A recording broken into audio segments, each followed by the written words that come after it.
தம் கிருபை பெரிதல்லோ என் ஜீவனிலும் அதே இம்மட்டும் காத்ததுவே இன்னும் தேவை கிருபை தாருமே இன்னும் தேவை கிருபை தாருமே. தேவனுக்கே மகிமை உண்டாவதாக. ஸ்டெனகரின் கர்த்தர் ஊழியத்தின் மூலம் 19/3/2026 இன்று நாம் அறியவிருக்கும் கிருபையின் வார்த்தைகள். சங்கீதம் 113:7. அவர் சிறியவனை புழுதியிலிருந்து தூக்கி விடுகிறார், எளியவனை குப்பையிலிருந்து உயர்த்துகிறார். கத்தோலிக்க வேதாகமம் இவ்வாறு கூறுகின்றது. ஏழைகளை தூசியிலிருந்து அவர் தூக்கி நிறுத்துகின்றார், வறியவரை குப்பை மேட்டிலிருந்து கை தூக்கி விடுகின்றார் என்கின்றது.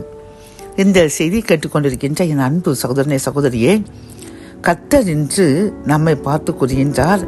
அவர் சிறுமைப்பட்ட நிலையில் புழுதியில் கிடப்பது போன்று இருக்கின்ற மனிதர்களை அவர் தூக்கி விடுவாராம். அவர்களை குப்பையிலிருந்து உயர்த்தி ஜனங்களுக்கே அதிகாரியாக உயர்ந்த நிலையில் வைக்க என்னால் முடியும் என்று கர்த்தர் இன்று நமக்கு இந்த கிருபையின் வார்த்தைகள் மூலமாக தெளிவாக கூறுகின்றார். பிரியமானவர்களே, நாம் நினைப்போம் நாம் வசதி படைத்தவராக இருக்க வேண்டும், அல்லது நிறைய பட்ட படிப்புகள் படித்திருக்க வேண்டும், நிறைய திறமைகள் இருக்க வேண்டும். இப்படி இருந்தால்தான் நாம் இந்த உலகத்தில் உயர்ந்த நிலைக்கு வர முடியும் என்று நினைத்துக் கொண்டிருக்கின்றனர். அப்படித்தானே? அப்படியல்ல என் அன்பு சகோதரனே சகோதரியே, கர்த்தர் கூறுகின்றார், சிறியவனை புழுதிலிருந்து தூக்கி விடுவேன், எளியவனை குப்பையிலிருந்து உயர்த்தி அவனை உயர்ந்த அடைகளத்தில் வைக்க என்னால் முடியும் என்று வாக்கு கொடுக்கின்றார். இதற்கு எடுத்துக்காட்டு நம் தாவீது. தாவீது ஒரு ஆடு மேய்த்து கொண்டிருப்பவன். அவன் வீட்டில் அவனுடைய அனைத்து சகோதரர்களும் பட்டாளத்தில், அதாவது மிலிட்டரியில் வேலை பார்த்தவர்கள். ஆனால் அவருடைய தகப்பன் ஈசாய் தாவீதை திறமையற்றவன் என்று நினைத்து அவனை ஆடு மேய்ப்பதற்காக அனுப்பிவிட்டார். பிரியமானவர்களே, ஆனால் நம்முடைய பிதாவாகிய கர்த்தர் அவனை தூக்கி ஒரு பெரிய சமஸ்த இஸ்ரவேலுடைய மன்னகராக உயர்த்தினார். அப்படித்தானே? அப்படி தாவீதை உயர்த்திய கர்த்தர் நம்மையும் இந்த செய்தி கேட்டுக்கொள்கின்ற ஒவ்வொருவரையும் உயர்த்த அவரால் கூடும். ஆனால் நாம் என்ன செய்ய வேண்டும்? தாவீது அந்த வனாந்தரத்தில் அவன் கர்த்தரை புகழ்ந்து பாடிக்கொண்டிருந்தான். கையில் அவன் இசைக்கருவியை வைத்து அவரை துதித்து கொண்டே இருந்தான். இதுதான் அவருடைய உயர்வின் ரகசியம். இதே போன்று நாமும் கர்த்தரை எப்பொழுதும் துதித்து பாடிக்கொண்டே இருப்போம், அவருக்கு நன்றி சொல்லிக் கொண்டே இருப்போம்.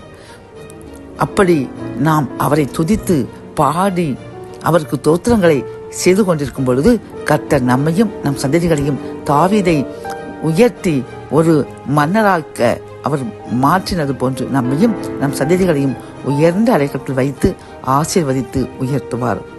ஜெபம். என் அன்பு தகப்பனே, இந்த கிருபையின் வார்த்தைகள் மூலமாக அப்பா, சிறியவர்களை பொழுதிலிருந்து தூக்கி எளியவனை குப்பையிலிருந்து உயர்த்தி அவனை மன்னராக்க உயர்ந்த அதிகாரியாக்க முடியும் என்று இந்த கூறின இந்த கிருபையின் வார்த்தைக்காக நன்றியப்பா. ஆம் சுவாமி, ஒன்றுமில்லாத அந்த தாவீதை ஆடுகளுக்கு பின்னால் அலைந்த அவரை ஒரு மன்னராக உயர்த்திய நீர் எங்களையும் எங்கள் சந்ததிகளையும் உயர்த்த முடியும் அப்பா.